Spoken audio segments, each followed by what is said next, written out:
सच की आहट से घबराहट होती है और ये घबराहट साफ तौर पर दिख रही है। नमस्कार, मैं हूं विवेक और आप देख रहे हैं अपना बिहार।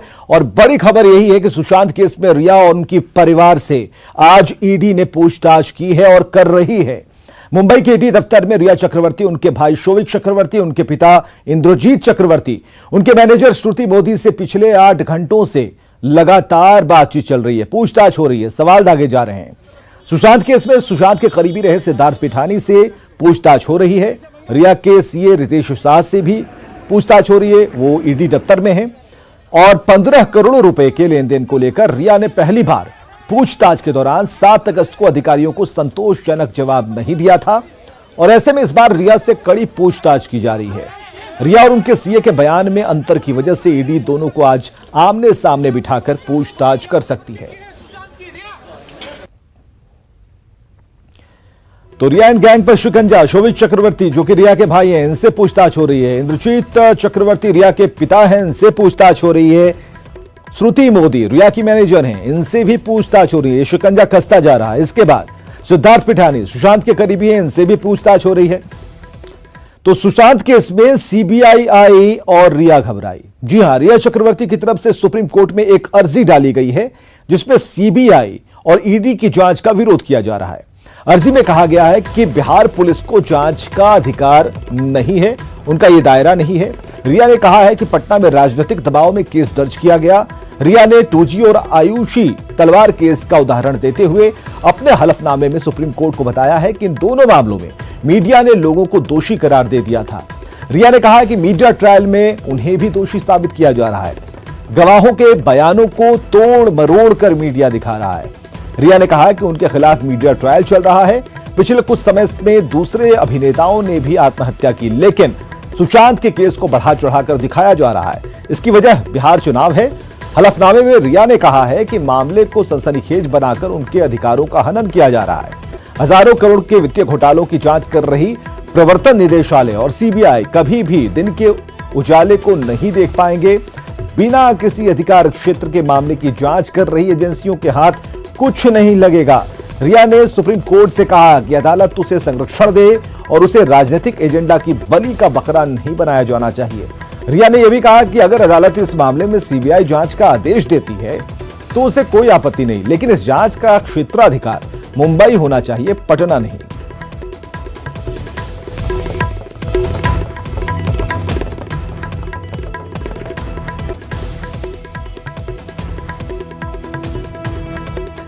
तो सुशांत सिंह राजपूत मामले में रिया चक्रवर्ती के हलफनामे पर जेडीयू प्रवक्ता राजीव रंजन का कहना है कि सच से पर्दा उठ जाने के डर से रिया और शिवसेना के लोग घबराए हुए हैं। आरजेडी प्रवक्ता मृत्युंजय तिवारी का कहना है कि इस मामले में राजनीति नहीं होनी चाहिए, सुशांत सिंह के परिवार को न्याय मिलना चाहिए। द्वारा भी खड़े किए गए हैं। शिवसेना और रिया चक्रवर्ती अगर एक जैसी जुबान बोल रहे हैं तो निसंदेह ये एक गहरे साजिश की ओर भी ये इसका इशारा है कि कहीं ना कहीं उनके गुनाहों पर पर्दा डालने का काम प्रभावशाली लोग एक राजनीतिक दल के साथ जो जुड़े हैं वो कर रहे हैं। सुशांत सिंह राजपूत सुसाइड मामले की जांच अब सीबीआई कर रही है। ये पूरा मामला सर्वोच्च न्यायालय में है। इस पर किसी को सियासत नहीं करनी चाहिए। सुशांत सिंह के मौत पर जिस तरह से बिहार सरकार हो या महाराष्ट्र सरकार हो सियासत कर रही है, ये उचित नहीं है। सुशांत सिंह राजपूत के परिवार को इंसाफ मिले, उनके साथ न्याय हो, यही देश चाहता है। तो सुशांत सिंह राजपूत की मौत के मामले में सीबीआई जांच शुरू होने के बाद शिवसेना के नेता संजय राउत ने गैर जिम्मेदाराना बयान दिया और इसे लेकर बिहार के नेताओं ने कड़ी आपत्ति जताई है। सवाल यह है कि सीबीआई जांच से शिवसेना के नेता इतने परेशान क्यों हैं?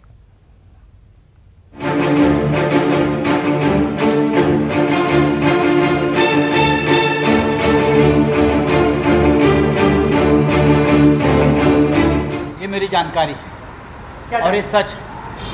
उनके फैमिली में क्या चल रहा था वो भी एक जांच का, वो बिहार में खास। कितने बार सुशांत अपने पिता को मिलने गया था पटना में। सुना आपने, ये शिवसेना के बयानवीर हैं। संजय राउत शिवसेना के सांसद हैं, शिवसेना के मुखपत्र सामना के संपादक हैं, लेकिन इनकी भाषा देखिए, जब एक बाप ने अपने बेटे के लिए इंसाफ मांगा तो इन्होंने बाप बेटे के रिश्ते पर ही सवाल खड़े कर दिए। संजय राउत के बयान पर सुशांत सिंह राजपूत के चचेरे भाई नीरज बबलू ने मानहानि का केस करने की बात कही है।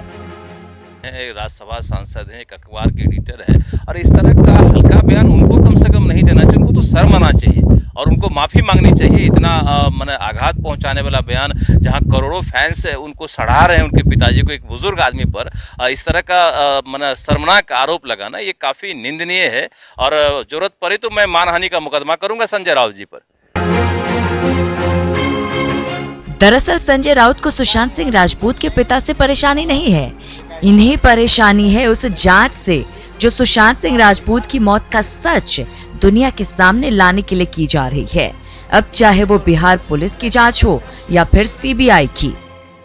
सुशांत के पिता से क्या संबंध था, नहीं क्या ये संजय राउत क्या उस पंचायती करते थे क्या उनके परिवार में जाके? ज्ञान के भंडार वही है क्या कि पारिवारिक संबंध कैसे थे?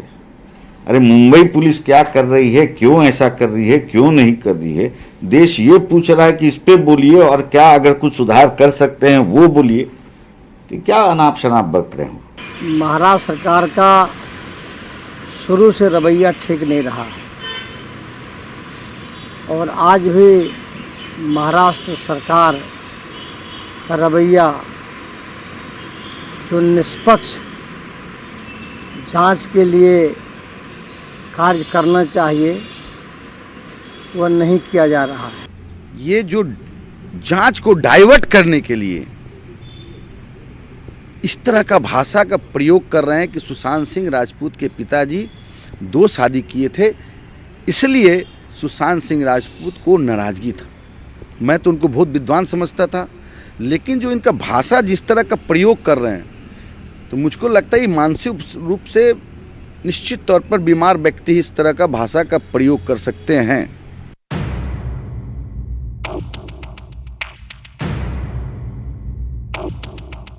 सुशांत सिंह की मौत के बाद 40 दिनों तक मुंबई पुलिस जांच के नाम पर खाना पूर्ति करती रही, लोगों का ध्यान भटकाती रही और जब सुशांत सिंह राजपूत के पिता ने परेशान होकर पटना में केस दर्ज करा दिया तो बिहार पुलिस जांच करने मुंबई पहुंच गई। तब मुंबई पुलिस और बीएमसी जांच में बाधा डालने लगे। अब जबकि मामला सीबीआई को सौंप दिया गया है तो एक बार फिर ये लोग इसी तरह की धमकी दे रहे हैं। तरफ सीबीआई के पास ये मामला जाने वाला है सुशांत सिंह राजपूत का, क्या सीबीआई के अधिकारी आते हैं तो उनके लिए भी ये नियम लागू रहेगा? एक तो ये मेरे काम का भाग नहीं है, लेकिन मुझे यही एक समझ में सबके समझ में जाना चाहिए, कोई भी आए तो भी उसके लिए बीएमसी की एसओपी सेम रहे। महाराष्ट्र में अभी जिस पार्टी की सरकार है उसके नेताओं का चरित्र हमेशा से ही ऐसा ही रहा है।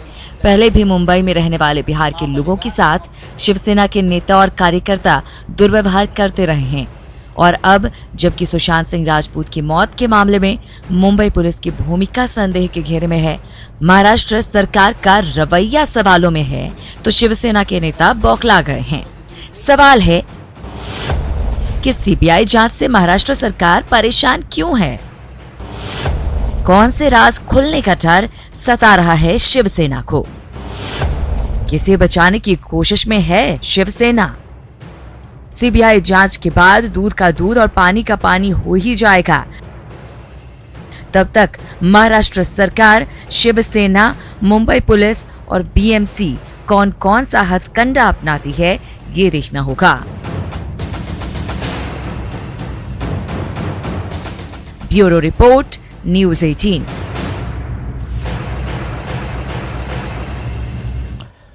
तो शिवसेना सांसद संजय राउत सुशांत केस को सीबीआई के हैंडओवर होने के बाद से लगातार बयान दे रहे हैं। आज एक बार फिर संजय राउत ने 3 ऐसे बयान दिए जो एक माननीय सांसद को शोभा नहीं देता।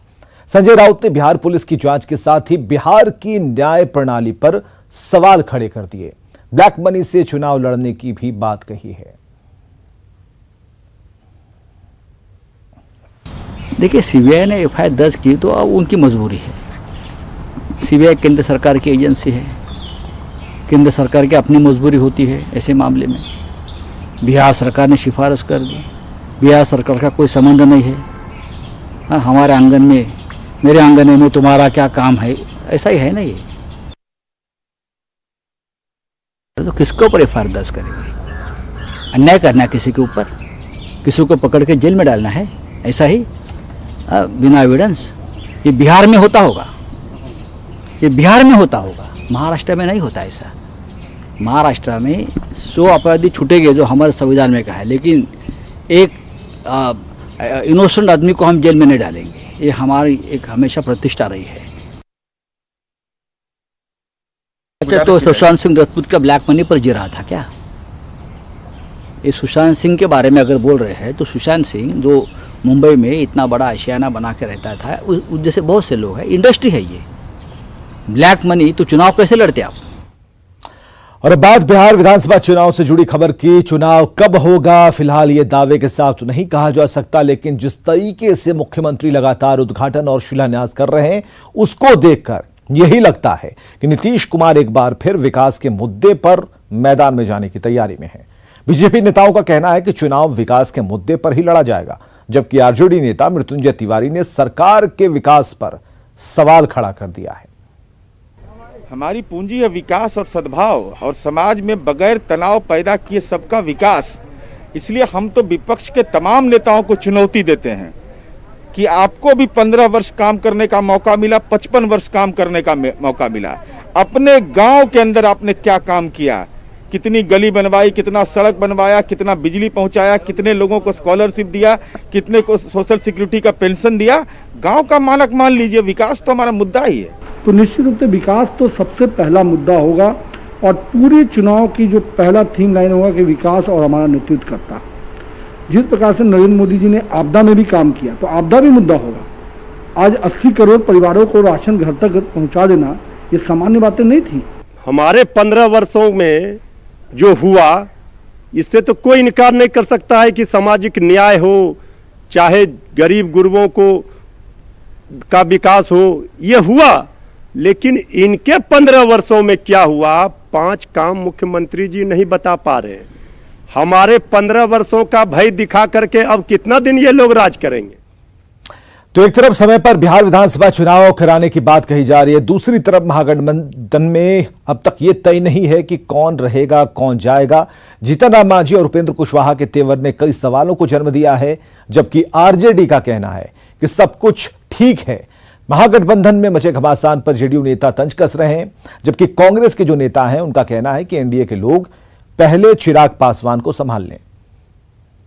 मैं तेजस्वी यादव से भी कहूंगा और कांग्रेस के भी जितने शीर्ष लीडर हैं कि आप लोग सभी मिलकर जितना जल्दी हो कोऑर्डिनेशन कमेटी बनावे और सीट का बंटवारा करें, इसलिए चुनाव एकदम नियत समय पर होने जा रहा है। इसलिए यदि आप नहीं करते हैं, आने वाला समय में हम लोग को हार खानी पड़ेगी। ये हमारे यहाँ सब चीज़ तयशुदा है, किसको कितनी सीटें मिलेगी, और बड़े भाई की भूमिका आरजेडी तेजस्वी प्रसाद यादव के नेतृत्व में चुनाव होगा। ये कांग्रेस भी मानती है, रालोसपा भी मानती है, और सब लोग मानते हैं। अभी जो लोग हैं चुनाव आने दीजिए, कितने लोग रहेंगे मुझको पता नहीं। मांझी जी अलग राग अलाप रहे हैं, उपेंद्र जी अलग राह लिए हुए हैं, मुकेश सहनी जी का अलग राह है, आने दीजिए। इन लोग का जो अंदरूनी मामला है वो बहुत खराब चल रहा है। कुमार के नेतृत्व में पराजय का सामना करना पड़ेगा, तो नीतीश कुमार को दरकिनार करने का पूरा प्लान कर लिया है भाजपा। तो हमारे यहाँ तो सब ठीक है। भारतीय जनता पार्टी और नीतीश कुमार सोचे कि नीतीश कुमार को कब विदाई है, नीतीश कुमार को सोचना है। भारतीय जनता पार्टी को ये तय करना है कि चुनाव वो कब करा रहे हैं। हमको तो जब चुनाव होगा तब हम कराएंगे। मेरे यहाँ सब कुछ ठीक है, तब भी हम लड़ेंगे। भारतीय जनता पार्टी, नीतीश कुमार और लोजप्पा में सब ठीक नहीं है, मेरे यहाँ सब ठीक है। और बात बाढ़ से बेहाल बिहार की।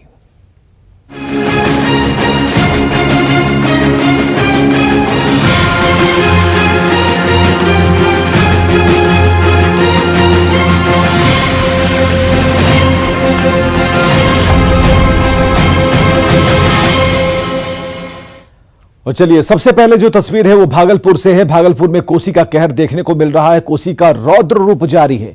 जमीन और मकानों को कोसी अपने आगोश में लेती जा रही है और ये तस्वीर उसकी बानगी है। नवगछिया के कदवा के बगरी टोला में आप देख सकते हैं कि किस तरीके से पलक झपकते पानी की टंकी नदी में समा जाती है। मुख्यमंत्री नीतीश कुमार के ड्रीम प्रोजेक्ट नल जल योजना के तहत ये पानी की टंकी बनवाई गई थी, लेकिन कोसी की कोख में ये पल भर में समा गई।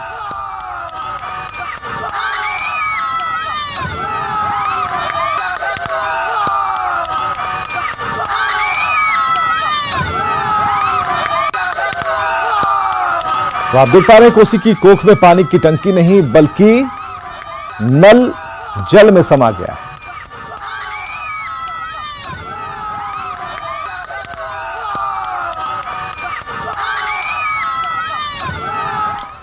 चलिए, प्रधानमंत्री नरेंद्र मोदी ने बाढ़ प्रभावित 5 राज्यों के मुख्यमंत्रियों के साथ समीक्षा बैठक की और वीडियो कॉन्फ्रेंसिंग के माध्यम से हुई समीक्षा बैठक में बिहार के मुख्यमंत्री नीतीश कुमार शामिल हुए। बैठक में मुख्यमंत्री नीतीश कुमार ने बताया कि राज्य के 16 जिलों की 74,20,000 की जो आबादी है वो प्रभावित है। राहत और बचाव में एनडीआरएफ की 23 और एसडीआरएफ की 17 टीमों को लगाया गया है। प्रभावित क्षेत्र में चलाए जा रहे सामुदायिक रसोई में 9 लाख लोगों को खाने पीने की व्यवस्था कराई जा रही है। लेकिन बैठक में सीएम नीतीश ने बाढ़ के दौरान नेपाल से मदद नहीं मिलने का मुद्दा प्रधानमंत्री के सामने रखा और कहा कि नेपाल से जो सहयोग मिलना चाहिए था वो नहीं मिल रहा। बैठक में सीएम नीतीश ने ग्रेजुएट रिलीफ पर एक बार में 25% राशि खर्च की सीमा समाप्त करने की मांग की। इसके साथ फरक्का बराज और कोसी मेची नदी को राष्ट्रीय नदी जोड़ो परियोजना में शामिल करने की मांग उठाई। तो सीएम ने पीएम को जो जानकारी दी वो हम आपको बता रहे हैं। सामुदायिक रसोई में 9 लाख लोगों को खाना खिलाया जा रहा है। बाढ़ के दौरान नेपाल ने कोई मदद नहीं की, किसी तरह की कोई मदद नहीं मिल पा रही है इस बाढ़ के दौरान। गंगा में गाद की समस्या का स्थायी समाधान होना चाहिए, ये बातें प्रधानमंत्री को बताई गई हैं। फरक्का बराज के मुद्दे का समाधान जल्द से जल्द होना चाहिए, ये अपील भी की गई है। और वैशाली से खबर, जहां देसरी थाना क्षेत्र के नया गांव में छेड़खानी को लेकर 2 पक्षों में जमकर पत्थरबाजी हुई और इसके चलते अफरा तफरी मच गई। पत्थरबाजी में कई लोग घायल हुए हैं। घटना को लेकर पुलिस मौके पर पहुंची, लेकिन उसी दौरान दोनों तरफ से पत्थरबाजी शुरू हो गई। पुलिस ने मोर्चा संभाला, उपद्रवी तत्वों को मौके से भागना पड़ा। ग्रामीणों की माने तो आरोपी पक्ष के लड़के इस इलाके से गुजरने वाली महिलाओं, लड़कियों सभी पर फब्तियां कसते हैं। जब दूसरे पक्ष के लोगों ने इसका विरोध किया तो आरोपी पक्ष के लोगों ने पत्थरबाजी शुरू कर दी। घायलों को स्थानीय अस्पताल में भर्ती करा दिया गया है। पुलिस मौके पर कैंप कर रही है। तो हम वही चौक पर रुकल थे, उधर से आया दौड़ते, हमको पकड़ के ईटा से वार किया और फटका से मारा। कितना की संख्या में रहा होगा वो लोग? अब अभी था उन सब 50-60 की संख्या में। और आप लोग? हम तो अकेले थे वहाँ अकेले थे? हाँ, लोग तो चले आए थे, गए थे थाना के लिए। तो थाना बोले कि आप लोग जाइए, हम सल्टा देंगे। लेकिन क्या हुआ उसके बाद फिर? नहीं, उसके बाद थाना गया उधर और उधर दौड़ के।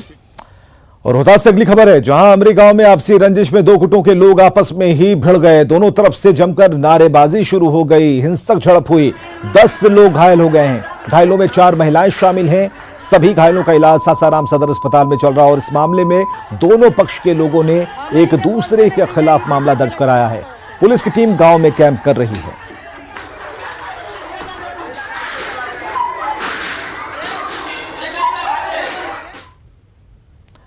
और औरंगाबाद पुलिस ने इंडियन बैंक की जिनौरिया शाखा से 64 लाख की लूट का खुलासा कर दिया है। पुलिस ने बैंक लूटकांड में शामिल मास्टरमाइंड सुदर्शन रविदास और मास्टर जी को गिरफ्तार किया है।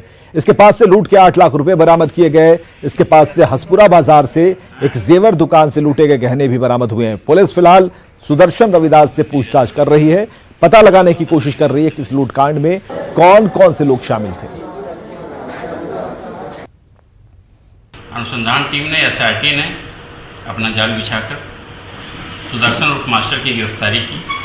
उससे पूछताछ के क्रम में उसके बताए अनुसार 8 लाख रुपये बरामद हुए जो लूटे हुए थे।